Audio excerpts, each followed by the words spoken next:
Everyone, welcome back to my YouTube channel. तो आज के इस वीडियो पर हम लोग यूनियन एंड इट्स टेरिटरी का जो चैप्टर है उसको पढ़ने वाले हैं।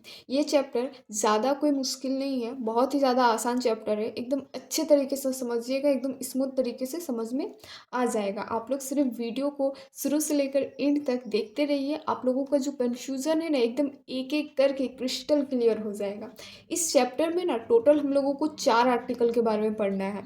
आर्टिकल 1 से 4 तक और भी आर्टिकल आएंगे, लेकिन जो मोस्ट इम्पॉर्टेंट आर्टिकल है ना, जो हर पैरा में यूज़ हुआ है, वो आर्टिकल 1 से 4 तक है। तो ये जो आर्टिकल 1 से 4 तक है ना, सबसे पहले हम लोग ये आर्टिकल को समझ लेंगे। उसके बाद आप लोगों को समझ में आ जाएगा कि अगर आर्टिकल 1 का कहीं यूज़ हो रहा है ना, तो उसका मतलब क्या होता है, तो उसको आप लोग अच्छे से समझ सकते हैं। तो सबसे पहले हम लोग आर्टिकल को पढ़ेंगे, देन उसके बाद चैप्टर में आएंगे। ये जो चैप्टर है ना, यूनियन एंड इट्स टेरिटरी, ये बहुत ही ज़्यादा पैराग्राफ में दिया हुआ है। आप लोग इसको ना, ये चैप्टर को कहानी की तरह हम बताएंगे, आप लोग अच्छे से सुनते जाइएगा, आप लोगों को एकदम अच्छे से समझ में आ जाएगा। तो सबसे पहले हम लोग आर्टिकल सब देखते हैं 1 से 4 तक। आप लोगों के पास बुक होगा ना एम लक्ष्मीकांत का, तो आप लोगों को बुक में पीछे साइड ये दिया हुआ होगा। हम आप लोगों को दिखा भी देते हैं कि कहाँ दिया हुआ है। देखिए यहाँ पर दिया हुआ है आर्टिकल 1 2 3 4। यहाँ पर बहुत सारे स्टूडेंट को कन्फ्यूज़न भी होगा कि यहाँ पर आर्टिकल 2A कहाँ से आ गया भाई। तो एकदम अच्छे तरीके से समझाएंगे, सिर्फ शुरू से लेकर एंड तक वीडियो को ज़रूर देखिएगा।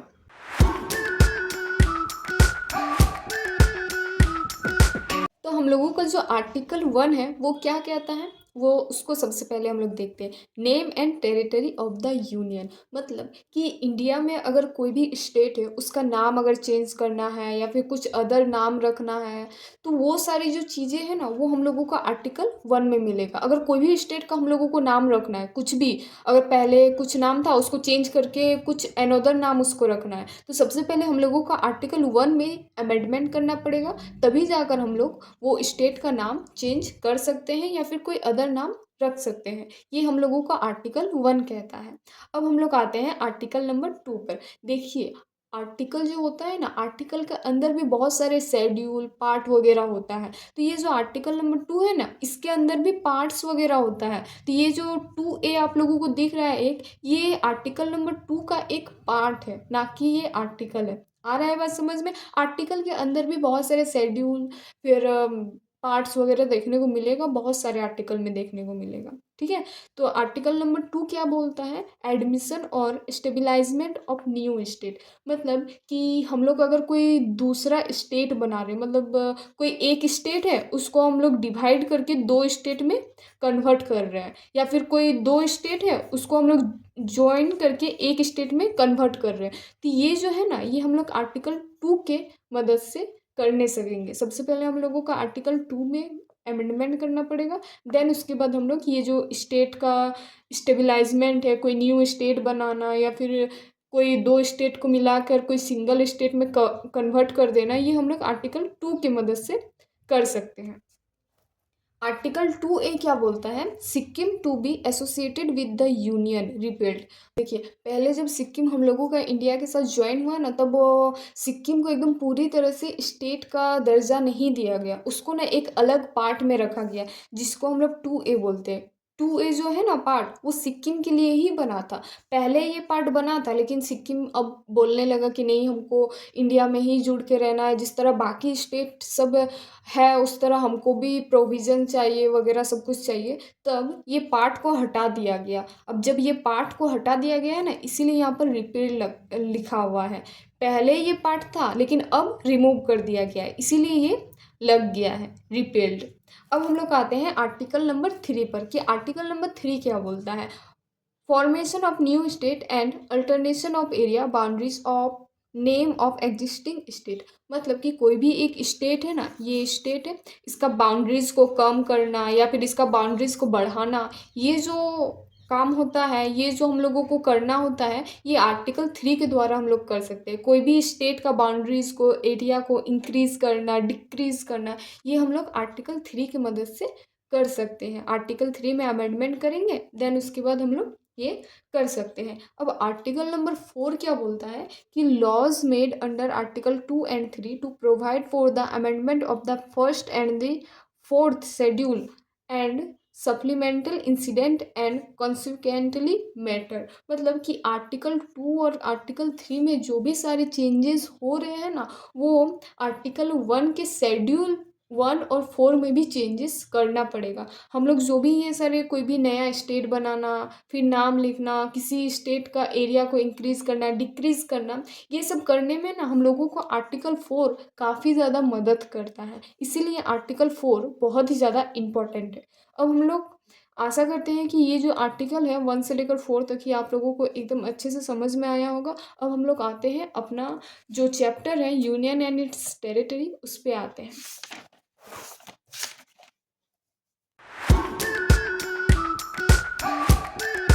तो इससे पहले वाले वीडियो में हम सारा आर्टिकल्स को समझा दिए 1 से लेकर 4 तक। अब हम लोग ना चैप्टर को समझते हैं। देखिए बच्चा, ये जो चैप्टर है ना, इस चैप्टर में ना पैराग्राफ वाइज थोड़ा ज़्यादा मतलब दिया हुआ है, नोट्स वगैरह, पारा वगैरह।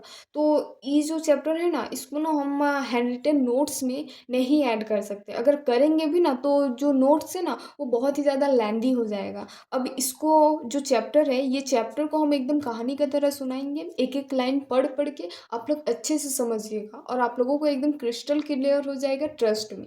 ठीक है, तो अब हम लोग इस चैप्टर को पढ़ना स्टार्ट करते हैं। तो सबसे पहले आता है union of state. Union of state क्या बोलते हैं उसको अभी हम लोग देखते हैं। Article 1 describe India that is Bharat as a union of state rather than a federation of state. हम लोगों का आर्टिकल 1 क्या बोलता है कि जो हम लोगों का इंडिया है ना, इंडिया दैट इज भारत है, वो यूनियन ऑफ स्टेट है, ना कि फेडरेशन ऑफ स्टेट। यूनियन और फेडरेशन में क्या डिफरेंस है ये आप लोगों को आना चाहिए। अगर नहीं पता है तो फिर हम बता देते हैं।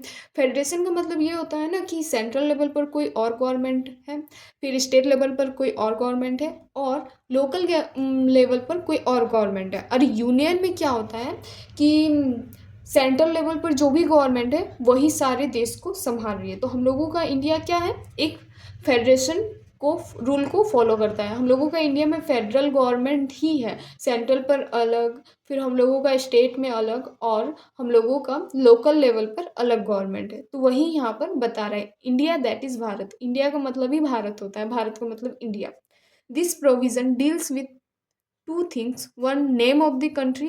ये जो सेंटेंस है ना, जो हम पिंक कलर से अंडरलाइन किए हैं, ये हम लोगों को क्या क्या बता रहा है। एक नेम ऑफ द कंट्री, हम लोगों का कंट्री का नाम को बता रहा है, और साथ ही साथ टाइप ऑफ पॉलिटी, मतलब कि हम लोगों का यहाँ पर पॉलिटिकल सिस्टम कैसा है। तो हम लोगों का इंडिया में पॉलिटिकल सिस्टम कैसा है, फेडरल गवर्नमेंट यहाँ पर वर्क करती है, सेंटर पर अलग, स्टेट पर अलग, और लोकल लेवल पर अलग। There was no anonymity in the constituent assembly with regard to the name of the country। देखिए, जब कॉन्स्टिट्यूएंट असेंबली में बैठक हुआ इस बात के लिए कि भाई कंट्री का क्या नाम रखा जाए, नहीं रखा जाए, तो some member suggested the traditional name Bharat while other advocate the modern name India. बहुत सारे जो लोग हैं, बहुत सारे मेंबर हैं, वो लोग ट्रेडिशनल नेम को सजेस्ट कर रहे थे कि नहीं, कंट्री का नाम भारत रहना चाहिए। बहुत ही सारे लोग, वकील वगैरह भी थे, जो कि बोल रहे थे कि नहीं नहीं, मॉडर्न नेम होना चाहिए इंडिया। अब भाई असेंबली में, मतलब कॉन्स्टिट्यूएंट असेंबली में ये बात को नज़रअंदाज ना करते हुए बोला गया कि हम लोगों का जो कंट्री है ना, उसका नाम मिक्सअप रहेगा, मतलब कि इंडिया दैट इज़ भारत। अगर हम लोग सिर्फ भारत रख देते हैं ना तो बहुत ही ज़्यादा विवाद हो जाता, बहुत ही लोगों को बुरा लग जाता कि भाई इंडिया क्यों नहीं रखा। अगर हम लोग इंडिया रख देते तो फिर इन बाकी जो भारत बोल रहे थे उन लोगों को बुरा लग जाता, उन लोग विवाद करते, आंदोलन करते। इसीलिए जो कॉन्स्टिट्यूएंट असेंबली है ना,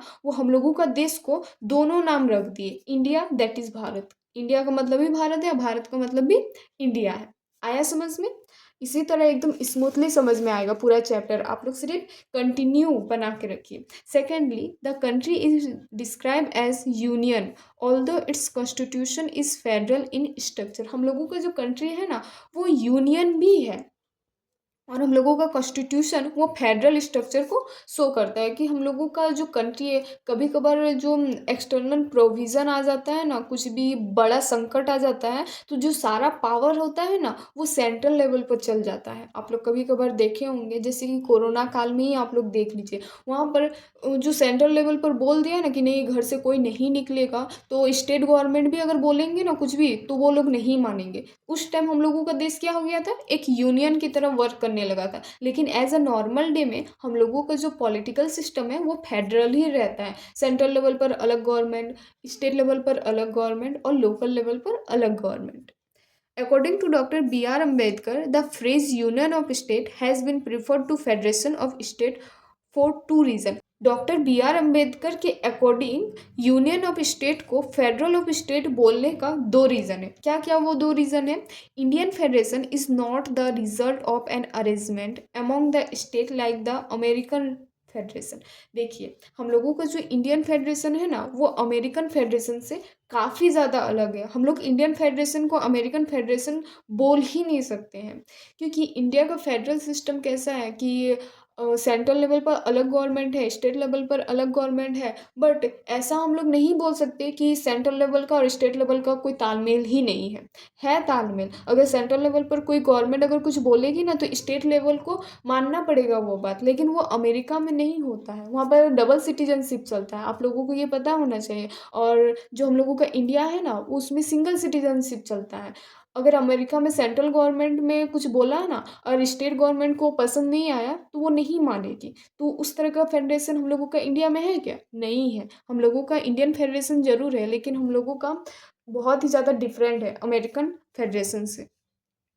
and to the state have no right to succeed from the federation. The federation is a union because it is indestructible. देखिए, हम लोगों का इंडिया में फेडरेशन ज़रूर है, लेकिन फेडरेशन का मतलब ये नहीं है कि कोई भी स्टेट अगर कभी भी बोलेगी कि नहीं, हमको इंडिया में अब नहीं रहना, हमको अपना अलग देश बनाना है, तो इंडिया में ये पॉसिबल नहीं है। लेकिन अमेरिका में ये पॉसिबल है। अमेरिका का अगर कोई भी स्टेट बोल दे ना कि हमको अमेरिका में नहीं रहना है, हमको अपना अलग एक देश बनाना है, तो फिर अमेरिका में ये पॉसिबल हो जाएगा। बट इंडिया में नहीं हो सकता है। ये इसका जो दूसरा रीज़न है ना, वो यही बता रहा है।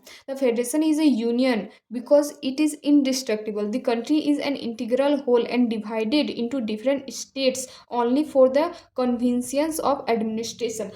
हमारे इंडिया को बहुत ही स्टेट में कन्वर्ट किया गया है ताकि हम लोगों का इंडिया अच्छे तरीके से चल सके। देखिए, एक वो इंसान के लिए पॉसिबल नहीं है पूरा इतना बड़ा देश को संभालना। हम लोगों को इंडिया में स्टेट को डिवाइड इसीलिए किया गया है ताकि देश को अच्छा से संभाल सके। अगर सेंट्रल लेवल पर कोई गवर्नमेंट है तो वो सेंट्रल लेवल का वर्क को संभालेगी, जो भी काम है उसको करेगी। अगर स्टेट लेवल पर कोई गवर्नमेंट है तो वो स्टेट लेवल का काम वगैरह को करेगी, और लोकल लेवल पर है तो फिर वो लोकल लेवल का काम वगैरह को करेगी।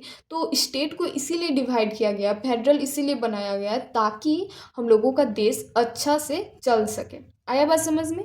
According to article 1, the territory of India can be classify into 3 categories.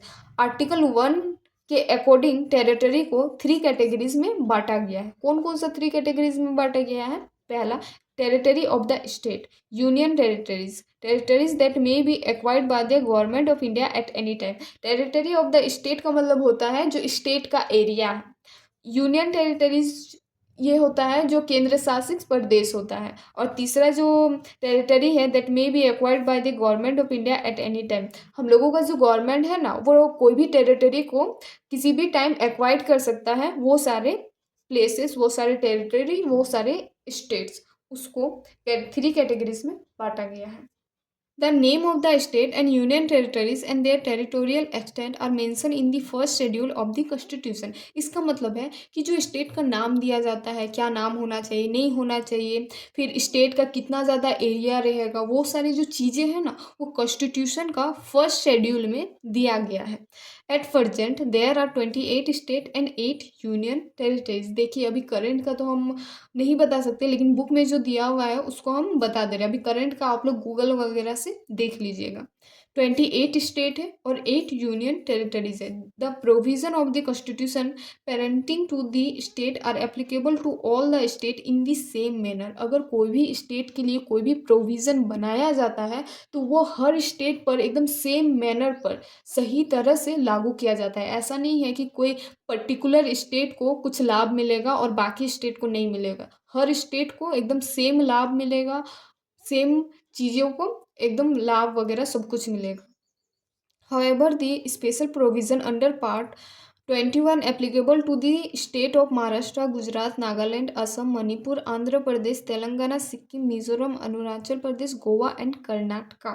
Override the general provision relating to the state as a class. इसमें ये बता रहा है कि जो पार्ट 21 है ना, उसमें कुछ स्पेशल प्रोविज़न दिया हुआ है।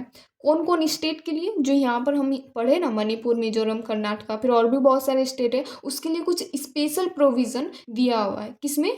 पार्ट 21 में। अब हम लोग आते हैं नीचे तरफ, जो कि है further the 5th and 6th schedule contain separate provision with respect to the administration of schedule area and tribal area within the state. हम लोगों का जो शेड्यूल ट्राइब होता है ना, जो बैकवर्ड क्लासेस में रहता है, शेड्यूल ट्राइब, शेड्यूल कास्ट वगैरह आप लोग देखते होंगे, वैसे लोगों के लिए, वैसे एरिया के लिए हम लोगों का जो 5th और 6th शेड्यूल है ना, उसमें कुछ स्पेशल प्रोविज़न दिया गया है। किन लोगों के लिए? शेड्यूल एरिया के लिए और ट्राइबल एरिया के लिए, जो बैकवर्ड क्लासेस में आते हैं। Notably, the territory of India, it is a wider expression than the Union of India because the latter include only state while the former include not only the state but also union territories and territories that may be acquired by the government of India at any future time। देखिए, यहाँ से यहाँ तक क्या लिखा हुआ है, जो टेरिटरी ऑफ इंडिया है ना, वो यूनियन ऑफ इंडिया से काफ़ी ज़्यादा बड़ा माना जाता है। क्यों बड़ा माना जाता है? क्योंकि टेरिटरी ऑफ इंडिया में इंडिया का यूनियन टेरिटरीज को भी ऐड किया जाता है, और यूनियन ऑफ इंडिया में सिर्फ इंडिया का जो मैप आप लोग देखे होंगे ना, ऐसा करके यहाँ पर कुछ था, तो ये इंडिया को ही सिर्फ कवर करता है यूनियन ऑफ इंडिया में। वही सारी चीज़ें यहाँ पर लिखी हुई है।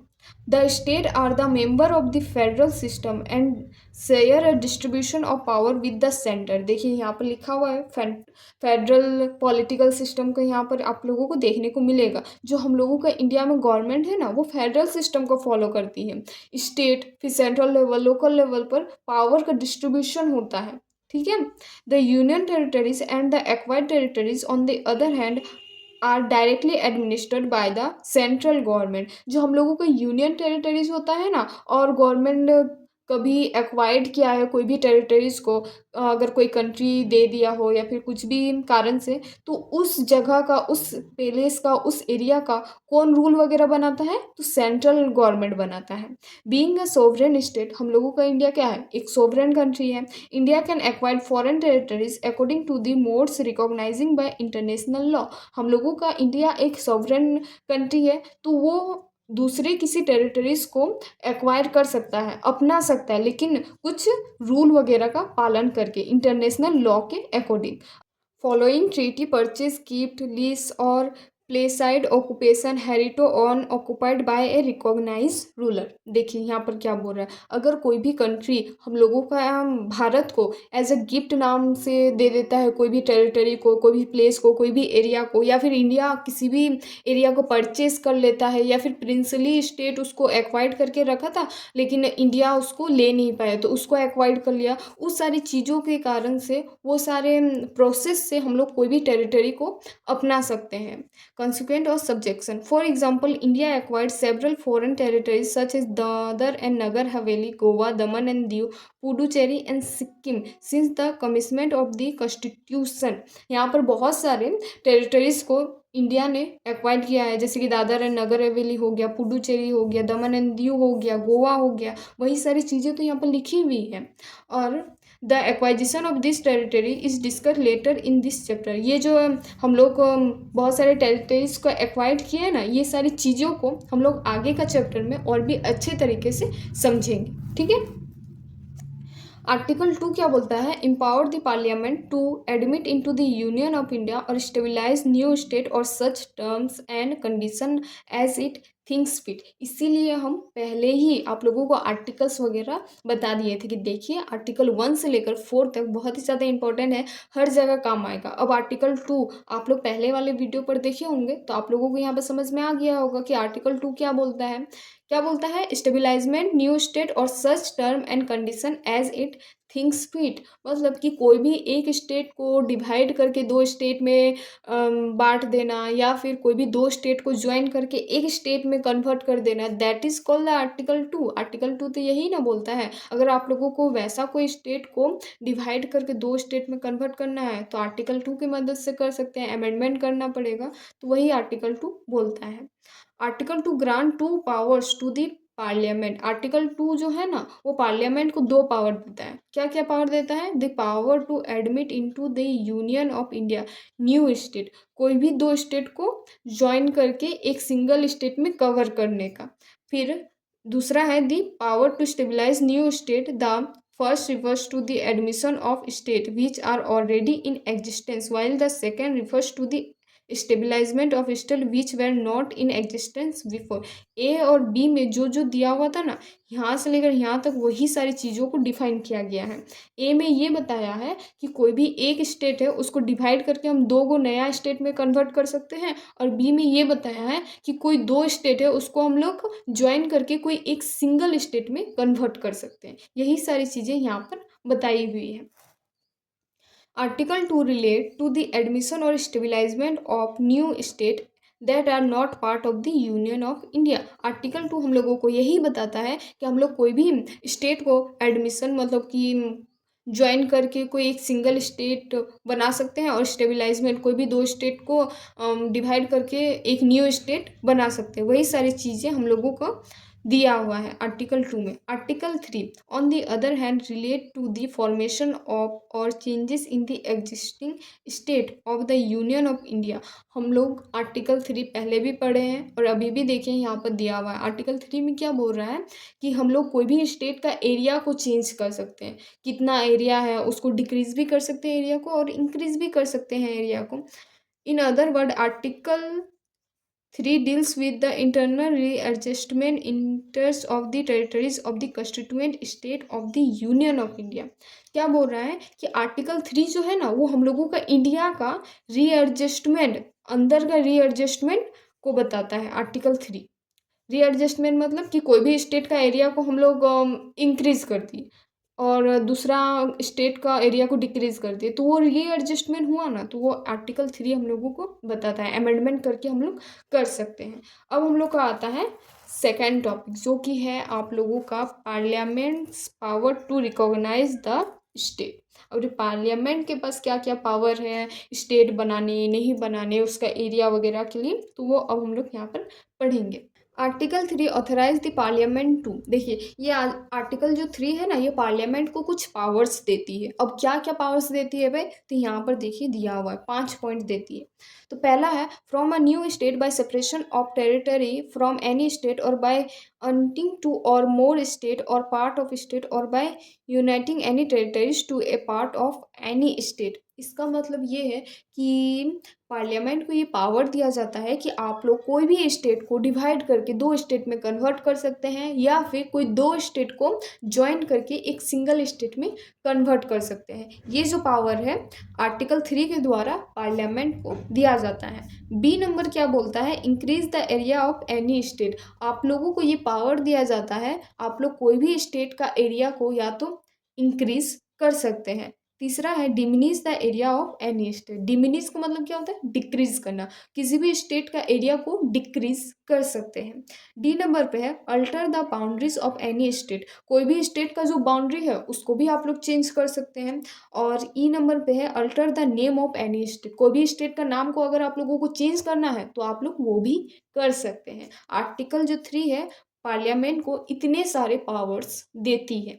अब हम लोग इसका जो पारा है उसको पढ़ते हैं। However article 3 lays down two condition in this regard. Article जो 3 है ना, ये सब पावर्स से रिलेटेड दो कंडीशन देती है। क्या देती है, one a bill contemplating the above changes can be introduce in the parliament only with the prior recommendation of the president. पहला क्या है कि कोई भी अगर बिल बनता है ये सारी चीज़ों से रिलेटेड, या तो किसी का स्टेट का नाम बदलना है, या फिर एरिया, या फिर किसी एरिया को डिक्रीज इंक्रीज करना है, तो जो बिल बनता है उसको पार्लियामेंट से पहुंचाकर आप लोगों को प्रेसिडेंट तक पहुंचाना पड़ेगा। अगर वो सहमति देंगे तो फिर ये पॉसिबल हो सकता है। एंड सेकंड क्या है, before recommending the bill the president has to refer the same to the state legislature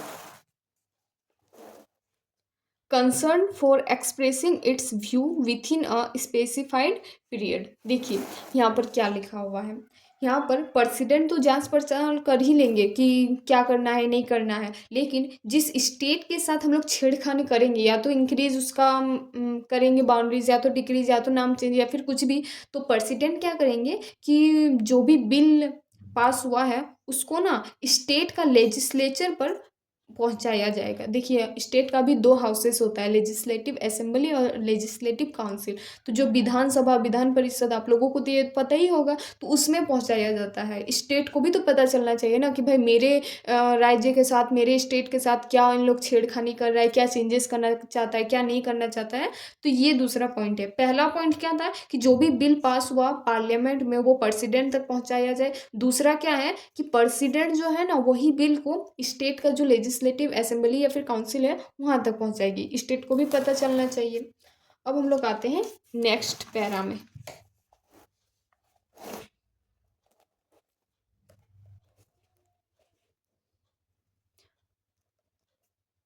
Further, the power of parliament to form new state include the power to form a new state or union territories by uniting a part of any state or union territories to another state or union territories. देखिए यहाँ पर क्या लिखा हुआ है, parliament को ये power दिया जाता है कि वो कोई भी स्टेट को डिवाइड करके दो स्टेट में तो कन्वर्ट कर ही सकता है, साथ ही साथ यूनियन टेरिटरीज को भी कर सकता है। यूनियन टेरिटरीज को अगर किसी स्टेट के साथ जुड़ के उसी स्टेट में रहना तो वो भी वो लोग कर सकता है, पार्लियामेंट के पास बिल पास वगैरह करके एज पर रूल के हिसाब से। तो वही सारी चीज़ें इस पैरा में लिखी हुई है।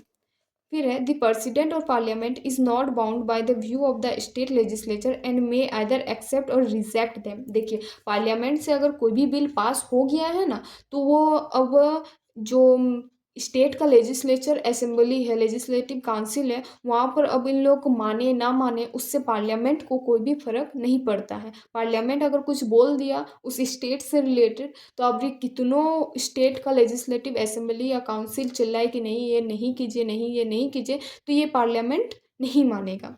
Further it is not necessary to make a fresh reference to the state legislature every time an amendment to the bill is moved and accepted in parliament. ये पार्लियामेंट में एक्सेप्ट अगर कर लिया जाए तो फिर अगर कितनों लेजिस्लेटिव काउंसिल असेंबली कुछ भी बोले तो वो लोग नहीं मानेगा। In case of a union territories no reference need be made to the concerned legislature to ascertain its view and the parliament can itself take any action it deems fit। देखिए अब यूनियन टेरिटरीज के साथ अगर कुछ changes करना हो, कुछ भी करना हो, तो यूनियन टेरिटरीज का कोई भी अगर गवर्नमेंट बोलता है ना कुछ भी, तो उसमें पार्लियामेंट कुछ भी नहीं कर सकती। पार्लियामेंट को अगर मन करेगा कि नहीं हमको यूनियन टेरिटरीज का नाम चेंज करना है या फिर एरिया को डिक्रीज इंक्रीज करना है तो वो पार्लियामेंट कर सकती है।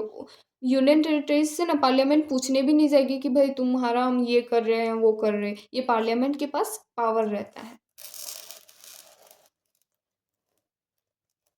It is thus clear that the Constitution authorized the Parliament to form new state or alter the area boundaries or name of the existing state without their consent। ये parliament के पास power होता है जो कि constitution उसको देता है कि आप कोई भी स्टेट को बना सकते हो, कोई भी दो स्टेट को ज्वाइन करके आप लोग एक स्टेट में कन्वर्ट कर सकते हो। ये आप लोगों के पास पावर है। किसी भी स्टेट का बाउंड्रीज वगैरह को चेंजेस कर सकते हो। In other word the parliament can redraw the political map of India according to its will। अगर पार्लियामेंट के पास पावर है तो वो इंडियन पॉलिटिकल का जो मैप है ना वो चेंज कर सकती है। Hence, the territorial integrity or continued existence of any state is not granted by the Constitution। Constitution में ये गारंटी नहीं लिया जाता है कि भाई कोई भी इंडिया का स्टेट है ना वो उसी तरह से रहेगा। इन फ्यूचर वो स्टेट का एरिया को चेंज कर दे या फिर वो एरिया का जो भी है इंक्रीज या डिक्रीज कर दे, नाम को चेंज कर दे, तो ये कॉन्स्टिट्यूशन में गारंटी नहीं है कि भाई तुम्हारा स्टेट जैसा है अभी इन फ्यूचर में भी वैसा ही रहेगा। Therefore, India is rightly described an indestructible union of destructible state. India को कोई भी या तो डिवाइड करके या तो उसको दो स्टेट को ज्वाइन करके कुछ भी वो लोग बना सकती है। The union government can destroy the state where the state government can not destroy the union. जो सेंट्रल गवर्नमेंट है ना, वो स्टेट को तोड़ के डिवाइड करके या ज्वाइन करके दूसरा स्टेट में कन्वर्ट कर सकती है, लेकिन जो स्टेट गवर्नमेंट है ना, वो यूनियन मतलब कि पूरा इंडिया को तोड़ के डिवाइड करके ज्वाइन करके कोई भी अलग देश नहीं बना सकती है। In USA, on the other hand, the territorial integrity or continued existence of a state is granted by the Constitution। अगर यही बात हम लोग यूएसए का में देखें तो यूएसए का जो कॉन्स्टिट्यूशन है ना, उसमें ये गारंटी है कि भाई तुम्हारा स्टेट अभी जितना एरिया में है, जितना एरिया वो कवर किया है, जो नाम है वो वही रहेगा इन फ्यूचर में। यूएसए का कॉन्स्टिट्यूशन ये बोलता है, लेकिन हम लोगों का इंडिया का कॉन्स्टिट्यूशन ये नहीं बोलता है।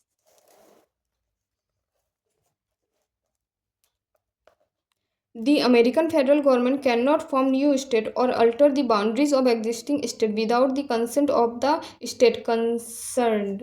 देखिए, अमेरिका का जो फेडरल गवर्नमेंट है ना, उसमें आप कोई भी स्टेट का नाम को नहीं चेंज कर सकते, ना ही उसका बाउंड्रीज को चेंज करते हैं विदाउट स्टेट का परमिशन के। अगर कोई भी स्टेट का नाम को चेंज करना हो तो आप लोगों को सबसे पहले अमेरिका का स्टेट से परमिशन लेना पड़ेगा, तब जाकर आप लोग चेंज कर सकते हैं। अगर आप लोगों को उसका बाउंड्री को चेंज करना है तो फिर उसका स्टेट से परमिशन लेना पड़ेगा, तब जाकर आप चेंज कर सकते हैं। लेकिन ये इंडिया में पॉसिबल नहीं है। अगर पार्लियामेंट में कोई बिल पास हो गया ना कि भाई ये स्टेट का एरिया को हमको चेंज करना है, तो फिर हो सकता है, लेकिन अमेरिका में ऐसा पॉसिबल नहीं है।